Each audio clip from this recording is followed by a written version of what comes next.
Argumentos. Soy Rosa Colmenares y para mí es un placer saludarles en nombre de todo el equipo técnico y de producción que cada día lleva a ustedes este espacio a través de la señal de Globovisión, un espacio donde buscamos escuchar diferentes voces, siempre desde el respeto, desde la tolerancia, diferentes visiones, pero que al final podamos encontrar soluciones a los problemas que hoy tienen los venezolanos. Nuestras cuentas en redes sociales están allí a su disposición, como siempre, para que usted también interactúe con nosotros. De inmediato, nuestra invitada de esta tarde, nuestra primera invitada, se trata de Larisa González de Martínez, está acá con nosotros. Ella es exdiputada de la Asamblea Nacional, también fue secretaria general de Acción Democrática en Deltamacuro, miembro del comando de campaña de Luis Eduardo Martínez, además también es la esposa del candidato presidencial, el diputado Luis Eduardo. Muchas gracias por aceptar la invitación y estar con nosotros en Argumentos. No, gracias a ti, Rosa, y gracias a todo tu equipo y, por supuesto, a Globovisión por permitirme compartir con ustedes este espacio. Además, también en la gobernación de Monagas estuviste muy de cerca con los planes sociales, con los proyectos sociales. Y hoy la población venezolana justamente lo que quiere son soluciones, proyectos, propuestas para solventar muchos problemas con el tema de la educación. Por ejemplo, está terminando un año escolar acá en nuestro país y, bueno, con grandes dificultades, algunas escuelas dando clases dos veces a la semana, una situación difícil y ahora también mucha preocupación de los padres que han cambiado a colegios privados por el tema de los aumentos, pero que lamentablemente no hay un aumento en los salarios, pero todo sigue aumentando, ¿no? Son parte de esas preocupaciones y que la gente también quiere escuchar, oye, ¿cuáles son las propuestas en este sentido? ¿Cuáles son esos planes? Sí, es una cadena de cosas. Tú lo acabas de decir, bueno, 33 años de casada con Luis Eduardo Martínez, candidato presidencial, pero fue gobernador del estado de Monagas y en esa época me correspondió ser la primera dama y gerenciar los programas sociales que en aquel momento existían. Y digo aquel momento porque lamentablemente hoy, cuanto más falta hacen, los programas sociales no existen, los programas sociales no llegan a aquellas madres, a aquellas comunidades donde son tan necesarios como lo acabas de decir. Nosotros gerenciamos, por ejemplo, en el estado de Monagas, 936 hogares de cuidado diario que permitían a las madres dejar a sus niños mientras podían trabajar. Teníamos hogares de cuidado diario, teníamos multihogares, teníamos preescolares adscritos a la Fundación del Niño, donde se atendían los niños de manera integral. Además de eso, teníamos una casa del niño trabajador, innumerables programas sociales que actualmente tanta falta hacen. En el gobierno de Luis Eduardo también había ollas populares y otro tipo de programas de atención a los niños, a los ancianos, que hoy más que nunca nuestra sociedad reclama. Y reclama porque el Estado tiene una deuda muy grande con aquellas personas más desposeídas, con aquellas personas que no pueden, con el salario miserable que reciben, poder acceder ni siquiera a lo básico. Es por eso que nosotros, no solamente desde Acción Democrática, que es el único partido en el que hemos militado, sino desde el punto de vista como madres, como mujeres, desde el punto de vista de la sensibilidad social, estamos empeñados en que los programas sociales se mantengan y sea una de las banderas de un gobierno de Luis Eduardo Martínez. Bueno, desde el comando de campaña de Luis Eduardo han propuesto que se dé un cambio en paz, que quieran un cambio en paz para nuestro país y que pueda dar soluciones a esos problemas, pero eso también pasa por captar votos. Ustedes han dicho que el tema de la paz es fundamental, ¿no? Hemos tenido un país con mucho tiempo en confrontamiento, en polarización y finalmente ese tema nos ha traído problemas a todos, ¿no? Como han sido las sanciones y no solo ellas, porque también que no han sido las culpables, pero sí han agravado la situación económica, pero tantos problemas que la confrontación nos ha traído. ¿Cómo hacer para erradicarla, para avanzar? Nada más importante que la paz. Yo que fui diputada en 2015, en una época muy fuerte en la Asamblea Nacional, la época de las guarimbas, donde marchamos, fui secretaria general en el Delta, donde me trancaban las vías, teníamos que entrar por otras partes, teníamos que entrar por el río. Para entrar a la Asamblea Nacional muchas veces tenemos que caminar, tragar bombas lacrimógenas. ¿Cuántos de nosotros estuvimos en esa situación y cuántas vidas se perdieron? ¿Cuántos jóvenes que hoy no están? ¿Cuántas madres siguen llorando a sus hijos? Es por eso que nosotros no podemos seguir empeñados en las rutas del todo o nada, de la inmediatez, de la salida fácil, de la salida más sencilla o de tercerizar la lucha. Fue muy duro para muchas madres, fue muy duro para los que vivimos esa época. ¿Y dónde nos llevó? A más división. Toda esa lucha no le trajo nada bueno a Venezuela. Por el contrario, sigue estando el chavismo, madurismo en el poder.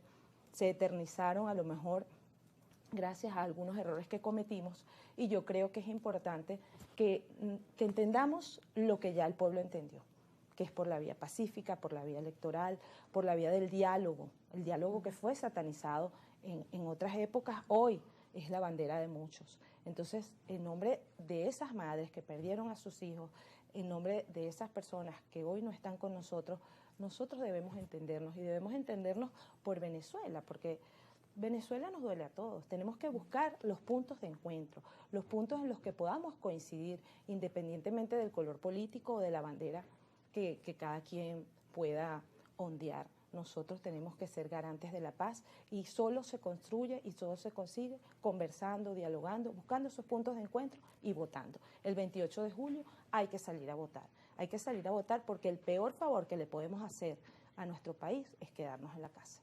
Ahora, el diputado Luis Eduardo, también candidato, ha estado muy de cerca en la Comisión Presidencial para el Diálogo y la Reconciliación, palabras que usted ha mencionado.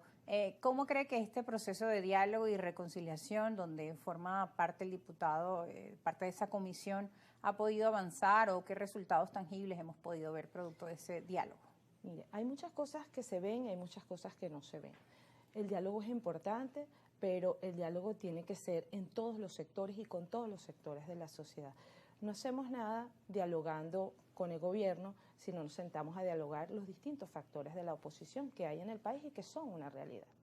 No hacemos nada dialogando con el gobierno de noche cuando podemos hacer las cosas a plena luz del día.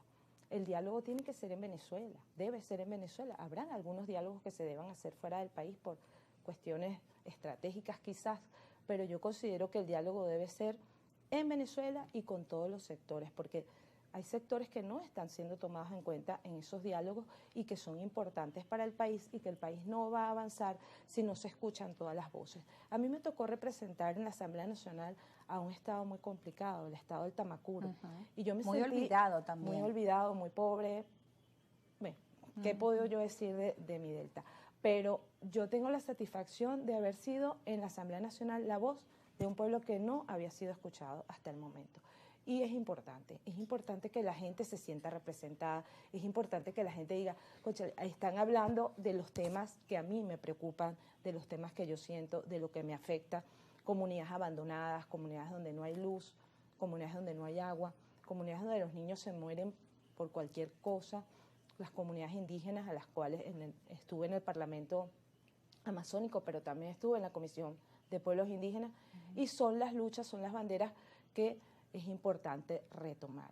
Porque el país, sí es cierto, Caracas es una burbuja, pero el interior del país, si en Caracas hay problemas, no se pueden imaginar ustedes los problemas que padecen la gente en el interior del país.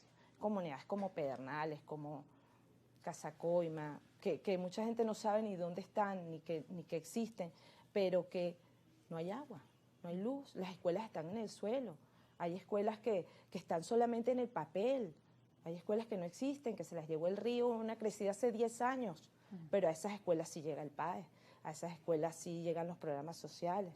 Entonces, ¿dónde está ese recurso? A eso hay que ponerle el ojo. Y yo no quiero aquí ponerme a poner el dedo en la llaga de nada. Pero es una realidad. Pero es una realidad, y es una realidad que yo denuncié como diputada, y es una realidad que no ha cambiado, por el contrario, que se ha agravado. Claro, sobre todo en el estos tema de tiempos donde salud, el tema de los servicios públicos los aquí servicios en la ciudad públicos fallan, inexistentes, como es en el interior. ¿cómo será en el interior? O sea, es un municipio entero sin luz, 2 municipios enteros en un estado que tiene 4 municipios nada más, y yo hablo de lo que conozco, porque a mí no me mandaron a hacer política para Chacao, a mí me mandaron a un estado complicado, y así como está el Tamacuro, nosotros acabamos de terminar de darle la vuelta al país 2 veces. Y como dice Luis Eduardo, no hay apagones, hay alumbrones. Hay ciudades enteras que pasan horas sin luz, los maestros no mal es noticia pagados, cuando se va la los luz, sino cuando policías llega. mal pagados, los maestros mal pagados, los empleados públicos mal pagados. Entonces, eso es una realidad, esa es una realidad con la que nos enfrentamos todos los días. ¿Y qué se proponen para este problema? Bueno, se propone, el candidato presidencial se propone el milagro económico, se propone una reactivación importante de la economía, pero todo eso pasa porque la gente tenga un salario digno, porque todo tu equipo acá, si viene a trabajar con más ánimo, con más ganas, si tiene un salario que se corresponda con lo que establece la Constitución, porque además la Constitución establece la obligatoriedad del Estado de que todos los venezolanos tengan un salario que garantice una existencia digna, ajustado a lo que representa la canasta. Y eso está muy lejos de ser realidad en un Estado como este. Pero, ¿qué necesitamos de todos? Que cada quien desde su ámbito ponga todos los días su granito de arena, que todos nos levantemos todos los días con ganas de hacer un país diferente, un país próspero, un país donde quepamos todos. Y esas son nuestras banderas y siempre han sido nuestras banderas. Si en algún momento hemos desviado y hemos intentado enfrentarnos de alguna otra manera políticamente, hay que reconocerlo y hay que reconocer que eso estuvo equivocado, que eso no nos llevó a nada y que es la hora de que nosotros enmendemos esa ruta, porque ya el pueblo entendió que es solamente por la vía del voto como nosotros podemos hacer este país grande. Tenemos que ir a una pausa. Al regreso seguiremos conversando de esos proyectos, de esos programas que tienen previstos desde el comando de campaña presidencial de